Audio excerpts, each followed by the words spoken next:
ಪ್ರೀತಿ 10ನೇ ತರಗತಿ ವಿದ್ಯಾರ್ಥಿಗಳಿಗೆ ಇಂದಿನ ಕನ್ನಡ ಪಾಠಕ್ಕೆ ಆತ್ಮೀಯ ಸ್ವಾಗತ. ಮಕ್ಕಳೇ, ನಿಮಗೆಲ್ಲ ಗೊತ್ತೇ ಇದೆ, ಕಳೆದ ತರಗತಿಯಲ್ಲಿ ನಮ್ಮ ಭಾಷೆ ಪಾಠವನ್ನು ನಿಮಗೆ ವಿವರಣೆ ಮೂಲಕ ತಿಳಿಸ್ಕೊಡ್ತಾ ಇದ್ದೆ. ಇವತ್ತು ನಾನು ನಮ್ಮ ಭಾಷೆ ಪಾಠದಲ್ಲಿ ಮುಂದುವರಿದ ಭಾಗವಾಗಿ ಅದನ್ನು ನಾನು ಮುಂದುವರಿಸ್ತಾ ಇದ್ದೀನಿ. ಪಠ್ಯಪುಸ್ತಕವನ್ನು ನೋಡ್ಕೊಳ್ಳಿ.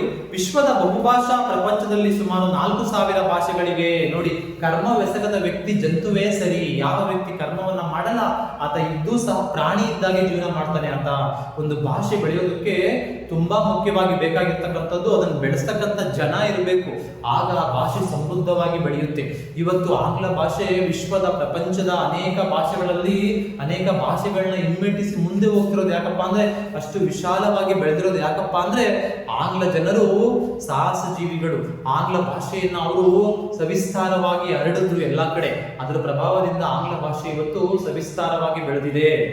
ವಿಶ್ವದ ಬಹುಭಾಷಾ ಪ್ರಪಂಚದಲ್ಲಿ ಸುಮಾರು 4,000 ಭಾಷೆಗಳಿರುತ್ತವೆ. ನೋಡಿ, ಇಡೀ ವಿಶ್ವದಲ್ಲೇ ಸುಮಾರು 4,000 ಭಾಷೆಗಳಿದಾವೆ. ನಾವು ಅಂದ್ಕೊಳ್ತೀವಿ ಕರ್ನಾಟಕದಲ್ಲಿ ಕೇವಲ ಕನ್ನಡ, ತೆಲುಗು, ತಮಿಳು ಇಷ್ಟೇ ಅಂತ. ಆದ್ರೆ ಇಡೀ ಪ್ರಪಂಚದಲ್ಲಿ ನಾವು ಹೋಲಿಕೆ ಮಾಡಿದ್ರೆ 4,000 ಭಾಷೆಗಳಿದಾವೆ ಮಕ್ಕಳೇ.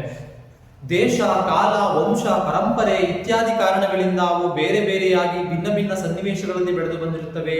ಅದೇ ಭಾಷೆ ನಾವು ವೇಷಕ್ಕೆ ತಕ್ಕನಾಗಿ ಕಾಲ, ವಂಶ, ಪರಂಪರೆ ಈ ರೀತಿ ಆ ಭಾಷೆಗಳು ಬೇರೆ ಬೇರೆ ರೂಪವನ್ನ ಪಡ್ಕೊಂಡಿದ್ದಾವೆ. ಭಿನ್ನ ಭಿನ್ನ ಸನ್ನಿವೇಶಗಳಲ್ಲಿ ಬೆಳೆದು ಬಂದಿರುತ್ತವೆ. ಆಯಾ ಸನ್ನಿವೇಶಗಳಿಗೆ ಅನುಸಾರವಾಗಿ, ಆಯಾ ಜನತೆಯ ಜ್ಞಾನಾರ್ಜಿತ ಸ್ವತ್ತುಗಳಿಗೆ ಅನುಸಾರವಾಗಿ ಭಾಷೆಗಳ ಬೆಳವಣಿಗೆ ಆಗುತ್ತದೆ. ಆ ವ್ಯಕ್ತಿ ಬೆಳೆದ ಹಾಗೆ, ಆ ಪ್ರಾದೇಶಿಕ ಭಿನ್ನತೆಗೆ ಸಂಬಂಧಪಟ್ಟ ಹಾಗೆ ಭಾಷೆ ಬೆಳೆಯುತ್ತೆ. ಭಾಷೆಗಳನ್ನು ವ್ಯಾವಹಾರಿಕ ಮತ್ತು ಗ್ರಾಂಥಿಕ ಎಂಬ 2 ತರನಾಗಿ ವಿಭಾಗಿಸುವುದುಂಟು. ತುಂಬಾ ಇಂಪಾರ್ಟೆಂಟ್ ಪ್ರಶ್ನೆ ಮಕ್ಕಳೇ. ಭಾಷೆಗಳಲ್ಲಿ 2 ವಿಧ: ಗ್ರಾಂಥಿಕ ಭಾಷೆ, ವ್ಯಾವಹಾರಿಕ ಭಾಷೆ.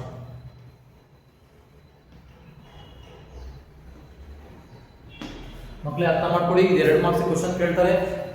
ಭಾಷೆಗಳಲ್ಲಿ ಮುಖ್ಯವಾಗಿ 2 ವಿಧ: ವ್ಯಾವಹಾರಿಕ ಭಾಷೆ, ಗ್ರಾಂಥಿಕ ಭಾಷೆ. ವ್ಯಾವಹಾರಿಕ ಭಾಷೆಗಳನ್ನು ಗ್ರಾಂಥಿಕ ಮತ್ತು ವ್ಯಾವಹಾರಿಕವಾಗಿ 2 ತರನಾಗಿ ವಿಭಾಗ ಮಾಡಿದ್ದಾರೆ. ವ್ಯಾವಹಾರಿಕವೆಂದರೆ ಜೀವದ್ ಭಾಷೆ. ಅರ್ಥ ಮಾಡ್ಕೊಳ್ಳಿ ಮಕ್ಕಳೇ, ವ್ಯಾವಹಾರಿಕ ವ್ಯವಹಾರ ಮಾಡೋದಕ್ಕೆ, ವ್ಯವಹರಿಸೋದಕ್ಕೆ, ಜೀವನ ಮಾಡೋದಕ್ಕೆ ಬಳಸ್ತಕ್ಕಂಥ ಭಾಷೆ. ಆದ್ರಿಂದ ಇದನ್ನ ನಾವು ಜೀವನ್ ಭಾಷೆ ಅಂತ ಕರಿತೀವಿ. ವ್ಯಕ್ತಿ ಜೀವನ ಮಾಡೋದಕ್ಕೆ ಈ ಭಾಷೆಯನ್ನ ಬಳಸ್ತಾನೆ. ವ್ಯಕ್ತಿ ಜೀವನ ಮಾಡೋದಕ್ಕೆ ಬಳಸೋದ್ರಿಂದ ಇದನ್ನ ನಾವು ವ್ಯಾವಹಾರಿಕ ಭಾಷೆ ಅಂತ ಕರಿತೀವಿ. ಉದಾಹರಣೆಗೆ, ಜನ ಈ ಭಾಷೆಯಲ್ಲಿ ಮಾತನಾಡ್ತಾರೆ, ಅದೇ ರೀತಿ ವ್ಯವಹಾರ ಮಾಡ್ತಾರೆ. ಉದಾಹರಣೆಗೆ ಕನ್ನಡ, ತಮಿಳು, ತೆಲುಗು, ತುಳು, ಮರಾಠಿ ಈ ತರ ಭಾಷೆಗಳನ್ನ ನಾವು ವ್ಯಾವಹಾರಿಕ ಭಾಷೆ ಅಂತ ಕರಿತೀವಿ. ಮಕ್ಕಳೇ, ಅರ್ಥ ಮಾಡ್ಕೊಳ್ಳಿ, ವ್ಯಾವಹಾರಿಕ ಭಾಷೆ ಅಂದ್ರೆ ಜೀವದ್ ಭಾಷೆ. ವ್ಯಕ್ತಿ ಜೀವನ ಮಾಡೋದಕ್ಕೆ ಬಳಸ್ತಕ್ಕಂಥ ಭಾಷೆಯನ್ನ ನಾವು ವ್ಯಾವಹಾರಿಕ ಭಾಷೆ ಅಂತ ಕರಿತೀವಿ. ಅದೇ ರೀತಿ ಗ್ರಾಂಥಿಕ ಭಾಷೆ, ವ್ಯಕ್ತಿಗಳು ಗ್ರಂಥ ರಚನೆಯಲ್ಲಿ ಬಳಸ್ತಕ್ಕಂಥ ಭಾಷೆಯನ್ನ ನಾವು ಗ್ರಾಂಥಿಕ ಭಾಷೆ ಅಂತ ಕರಿತೀವಿ. ಉದಾಹರಣೆಗೆ, ಎಲ್ಲ ವ್ಯಾವಹಾರಿಕ ಭಾಷೆಗಳು ಗ್ರಾಂಥಿಕವಾಗಬೇಕಿಲ್ಲ, ಎಲ್ಲ ವ್ಯಾವಹಾರಿಕ ಭಾಷೆಗಳು ಗ್ರಾಂಥಿಕವಾಗಬೇಕು ಅಂತ ಏನಿಲ್ಲ. ಎಕ್ಸಾಂಪಲ್ ನಿಮ್ಗೆಲ್ಲ ಗೊತ್ತೇ ಇದೆ, ಕನ್ನಡ ಭಾಷೆ ಅದು ಒಂದು ವ್ಯಾವಹಾರಿಕ ಭಾಷೆನೂ ಹೌದು, ಗ್ರಾಂಥಿಕ ಭಾಷೆನೂ ಹೌದು. ಅಂದ್ರೆ ಕನ್ನಡದಲ್ಲಿ ಜನ ಮಾತನಾಡ್ತಾರೆ ಮತ್ತೆ ಗ್ರಂಥ ರಚನೆಯನ್ನು ಮಾಡ್ತಾರೆ. ಅಂದ್ರೆ 2 ಸಹ ಆಗಿರ್ಬೋದು. ವ್ಯಾವಹಾರಿಕ ಭಾಷೆ ಕನ್ನಡನೂ ಆಗಿರ್ಬೋದು, ಗ್ರಾಂಥಿಕ ಭಾಷೆ ಕನ್ನಡನೂ ಆಗಿರ್ಬೋದು. ಆದ್ರೆ ಸಂಸ್ಕೃತ ಭಾಷೆ ದೇವ ಭಾಷೆ ಅಂತ ಅನಿಸ್ಕೊಂಡಿದೆಯಲ್ಲ ಮಕ್ಕಳೇ, ಸಂಸ್ಕೃತ ಭಾಷೆ, ಆ ಭಾಷೆಯನ್ನು ನಾವು ಗ್ರಾಂಥಿಕ ಭಾಷೆ ಅಂತ ಕರಿತೀವಿ. ಗ್ರಾಂಥಿಕ ಭಾಷೆಗೆ ಉದಾಹರಣೆ ಯಾವ್ದಪ್ಪ ಅಂದ್ರೆ ಸಂಸ್ಕೃತ ಭಾಷೆ. ತುಳು ಒಂದು ಸುಂದರ ವ್ಯಾವಹಾರಿಕ ಭಾಷೆ, ಆದರೆ ಅದು ಗ್ರಾಂಥಿಕ ಭಾಷೆಯಲ್ಲ. ತುಳು ಭಾಷೆ ಇದೆಯಲ್ಲ, ಅದು ಒಂದು ವ್ಯಾವಹಾರಿಕ ಭಾಷೆ, ಮಾತಾಡ್ತಾರೆ, ಆದರೆ ಅದರಲ್ಲಿ ಗ್ರಂಥ ರಚನೆ ಮಾಡಲ್ಲ. ಅದರಿಂದ ಇದನ್ನು ನಾವು ತುಳು ಒಂದು ವ್ಯಾವಹಾರಿಕ ಭಾಷೆ, ಆದರೆ ಅದರಲ್ಲಿ ಗ್ರಂಥ ರಚನೆಯನ್ನ ಮಾಡಲ್ಲ.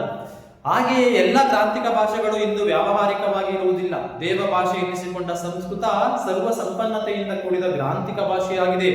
ಆದರೆ ಇಂದು ಯಾವೊಂದು ಪ್ರದೇಶದಲ್ಲಿಯೂ ಅದು ವ್ಯಾವಹಾರಿಕ ಭಾಷೆಯಾಗಿ ಉಳಿದಿರುವುದಿಲ್ಲ. ನೋಡಿ, ಅರ್ಥ ಮಾಡ್ಕೊಳ್ಳಿ ಮಕ್ಕಳೇ, ಸಂಸ್ಕೃತ ಭಾಷೆ ಇವತ್ತು ವ್ಯಾವಹಾರಿಕ ಭಾಷೆಯಾಗಿದೆ. ಅದನ್ನ ಗ್ರಾಂಥಿಕ ಭಾಷೆ ಅಂತ ಕರಿತೀವಿ. ಯಾಕೆಂದ್ರೆ ಅದನ್ನು ನಾವು ಸಂಸ್ಕೃತದಲ್ಲಿ ಮಾತನಾಡೋದಿಲ್ಲ, ಗ್ರಂಥ ರಚನೆಯಲ್ಲಿ ಮಾತ್ರ ಸಂಸ್ಕೃತವನ್ನ ಬಳಸ್ತಾರೆ. ನವಶಿಲಾಯುಗದ ಮಾನವ ಸಂಚಾರಿ ಜೀವನವನ್ನು ತ್ಯಜಿಸಿ ಒಂದೆಡೆ ಬೀಡು ಬಿಟ್ಟು ಆಸ್ತಿ, ಮನೆ, ಬದುಕು ಮೊದಲಾದ ಭಾವನೆಗಳನ್ನು ತೊಳೆಯುವುದಕ್ಕೆ ಎಂದು ಮೊದಲು ಮಾಡಿದನೋ ಅಂದು ಆತನಿಗೆ ಲೆಕ್ಕ ಬಿಡುವ ಅವಶ್ಯಕತೆ ಉಂಟಾಯಿತು. ವ್ಯಕ್ತಿ ಯಾವಾಗ ಕಾಡು ಮನುಷ್ಯನಾಗಿ ಅಲಿತಾ ಇದ್ದ, ಆತ ಒಂದ್ ಕಡೆ ನೆಲೆ ನಿಂತ್ಕೊಂಡು ಯಾವಾಗ ಆತನಿಗೆ ಲೆಕ್ಕ ಬಿಡ್ತಕ್ಕಂಥ ಸಂಪ್ರದಾಯ ಉಟ್ಕೊಳ್ತೋ ಆವಾಗ ಲಿಪಿ ಉಗಮ ಆಯಿತು.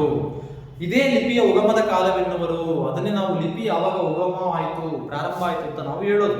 ಇದು ಸಹಜವೆಂಬುದನ್ನು ಪ್ರಸ್ತುತ ಉದಾಹರಣೆಯೊಂದರಿಂದ ಸಾಧಿಸಬಹುದು. ನೋಡಿ, ಓದು ಬರಹ ಏನು ಬರ್ದೇ ಇರ್ತಕ್ಕಂಥ ಒಬ್ಬ ಹಳ್ಳಿಯ ವ್ಯಕ್ತಿ ಸಹ ಏನ್ ಮಾಡ್ತಾನೆ, ಆತ ಹಾಲನ್ನ ಕೊಟ್ಟಿರೋದಾಗ್ಲಿ ಅಥವಾ ಬೇರೆಯವ್ರ ಮನೆಗೆ ಕೂಲಿ ಮಾಡೋದಕ್ಕೆ ಹೋಗಿರೋದಾಗ್ಲಿ ಗೋಡೆಯ ಮೇಲೆ ಒಂದು ಲೈನನ್ನ ಹಾಕಿ ಗುರ್ತು ಮಾಡ್ತಾನೆ. ಎಕ್ಸಾಂಪಲ್, ಇವತ್ತು ಸೋಮವಾರ 1, ಮಂಗಳವಾರ 2, ಬುಧವಾರ 3, ಈ ತರ ಲೆಕ್ಕವನ್ನ ಇಡ್ತಕ್ಕಂಥ ಸಂಪ್ರದಾಯ ಯಾವಾಗ ಉಟ್ಕೊಳ್ತೋ ಆವಾಗ ಲಿಪಿ ಉಟ್ಕೊಳ್ತು. ಇದು ಸಹಜವೆಂಬುದನ್ನು ಪ್ರಸ್ತುತ ಉದಾಹರಣೆಯಿಂದ ಸಾಧಿಸಬಹುದು. ಯಾವ ಓದು ಬರಹವಿಲ್ಲದ ಹಳ್ಳಿಯ ಕೆಲಸಗಾರನದು ಸರಿಯೇ ತನ್ನ ದಿನಗೆಲಸಕ್ಕೆ ಹೋದ ಲೆಕ್ಕವನ್ನು ಗೋಡೆಯ ಮೇಲೆ ದಿನಂಪ್ರತಿ ಒಂದೊಂದು ಗೆರೆ ಎಳೆದು ಗುರುತಿಸಿ ಕೊನೆಯಲ್ಲಿ ಎಳಿಸಿ ಲೆಕ್ಕಾಚಾರ ಮಾಡಿ ಸಂಬಳ ಪಡೆಯುತ್ತಿದ್ದ. ನೋಡಿ, ಈಗಲೂ ಸಹ ಹಳ್ಳಿಗಳ ಕಡೆ ಹಂಗೇನೆ, ಯಾರ ಮನೆಗಾದ್ರೂ ಹಾಲನ್ನು ಕೊಟ್ರೆ ಇವತ್ತು ಕೊಟ್ಟಿದ್ದೀವಿ, ಇವತ್ತಿಂದ ಕೊಟ್ಟಿದ್ದೀವಿ ಅಂತೇಳಿ ಡೇಟ್ ಹಾಕೊಂಡು ಕರೆಕ್ಟಾಗಿ ಎಣಿಸ್ಕೊಂಡು ದಿನಕ್ಕೆ ಇಷ್ಟು ಅಂತ ಹೇಳಿ ಲೆಕ್ಕ ಮಾಡಿ ತಿಂಗಳ ಕಡೆಯಲ್ಲಿ ಇಸ್ಕೊಳ್ತಾರೆ. ಅದೇ ರೀತಿ ಮನುಷ್ಯನಿಗೆ ಲೆಕ್ಕ ಬಿಡುವ ಅವಶ್ಯಕತೆ ಉಂಟಾಯಿತು. ಹಾಲು ಮಾರುವವರು ಹೀಗೆ ಲೆಕ್ಕ ಬಿಡುವುದುಂಟು. ಪ್ರಾಕ್ತನ ವಿಮರ್ಶಕ ಸುಮಾರ್ ನೈಲ್, ಕಿಟಗಿರಿ ಇತ್ಯಾದಿ ದೇಶಗಳಲ್ಲಿ ಉಪಲಬ್ಧವಾದ ಅತ್ಯಂತ ಪುರಾತನ ಅವಶೇಷಗಳಲ್ಲಿ ವ್ಯಾಪಾರ ವ್ಯವಹಾರ ಲೆಕ್ಕಗಳಿಗೆ ಸಂಬಂಧಿಸಿದ ಈ ಬಗೆಯ ಲಿಪಿ ಸಾಕ್ಷ್ಯಗಳನ್ನು ಕಂಡುಕೊಂಡಿದ್ದಾರೆ. ಇದೇ ಲಿಪಿಯ ಉಗಮದ ಜಾಡು. ಮಕ್ಕಳೇ ಅರ್ಥ ಮಾಡ್ಕೊಳ್ಳಿ, ಪ್ರತಿಯೊಂದು ನಾಗರಿಕತೆಯಲ್ಲಿ ಸಿಕ್ಕಿರ್ತಕ್ಕಂಥ ಲಿಪಿಗಳು, ಆ ಲಿಪಿಗಳನ್ನ ನಾವು ಗಮನಿಸಿದ್ರೆ ಗೊತ್ತಾಗುತ್ತೆ ಇದೆಲ್ಲ ಲೆಕ್ಕವಿರ್ತಕ್ಕಂಥ ಸಂಪ್ರದಾಯ ಬೆಳೆದು ಬಂದಾಗ ಈ ಲಿಪಿಗಳು ಉಟ್ಕೊಂಡು ಅಂತ. ನಿಮ್ಗೆಲ್ಲ ಗೊತ್ತೇ ಇದೆ, ಈಜಿಪ್ಟ್ ನಾಗರಿಕತೆ, ಸಿಂಧು ನಾಗರಿಕತೆ, ಆ ಕೆಲವು ಲಿಪಿಗಳು ಸಿಕ್ಕಿದಾವೆ ನೋಡಿ ಮಕ್ಕಳೇ. ಆ ಲಿಪಿಗಳ ಮೂಲಕ ನಾವು ಅರ್ಥ ಮಾಡ್ಕೊಳ್ಬಹುದು ಭಾಷೆ ಹುಟ್ಟಿದ ಮೇಲೆ ಲಿಪಿ ಉಟ್ಕೊಳ್ತು. ಮನುಷ್ಯ ಯಾವಾಗ ಭಾಷೆಯನ್ನ ಮಾತಾಡೋದಕ್ಕೆ ಪ್ರಯತ್ನ ಪಟ್ಟೋ ಅದನ್ನ ಲಿಪಿಯ ಮೂಲಕ ಬರೆದಿಡೋದಕ್ಕೆ ಸಹಾಯ ಆಯಿತು. ಮುಂದೆ ಮಾನವನಿಗೆ ಬಿಡುವು ಹೆಚ್ಚಿದಂತೆ ಜೀವನದ ಸೌಕರ್ಯಗಳನ್ನು ವಿಶಿಷ್ಟ ಮೇಧಾಶಕ್ತಿಯಿಂದ ಅಭಿವೃದ್ಧಿಗೊಳಿಸುತ್ತಾ ಹೋದಂತೆ ತನ್ನ ಆಗುಹೋಗುಗಳನ್ನು, ಸುಖ ದುಃಖಗಳನ್ನು ಕಾವ್ಯರೂಪಕ್ಕೆ ಇಳಿಸುವ ಮಾರ್ಗವನ್ನು ಕಂಡುಕೊಂಡಿರಬೇಕು. ವ್ಯಕ್ತಿಗೆ ಯಾವಾಗ ತುಂಬಾ ಬಿಡುವಿತ್ತು ಅಂತ ಅನ್ನಿಸ್ತಾ ಇತ್ತು, ತುಂಬಾ ಟೈಮ್ ಇತ್ತು ಅಂತ ಅನ್ನಿಸ್ತಾ ಇತ್ತು, ತನ್ನ ಭಾವನೆಗಳನ್ನ, ತನ್ನ ಪುರಾತನ ವ್ಯಕ್ತಿಗಳಿದ್ದಂತ ತನ್ನ ತಂದೆ ತಾಯಿ, ತನ್ನ ತಾತ ಅಜ್ಜಿ ಇರ್ತಕ್ಕಂಥ ಕೆಲವು ಸಂಪ್ರದಾಯಗಳನ್ನ, ಸಂಸ್ಕೃತಿಯನ್ನ ಬರೆದಿರೋದಕ್ಕೆ ಸಹಾಯ ಆಯಿತು. ಅದನ್ನ ತನ್ನ ದುಃಖ ನೋವುಗಳನ್ನ ಪ್ರತಿಯೊಂದು ಸಹ ಬರೆಯೋದಕ್ಕೆ ಸ್ಟಾರ್ಟ್ ಮಾಡಿದ ಮನುಷ್ಯ. ಆವಾಗ ಲಿಪಿ ಉಟ್ಕೊಳ್ತು. ಸಾಹಿತ್ಯ ವಿವಿಧ ರೂಪದಲ್ಲಿ ಬೆಳೆದಿರಬೇಕು.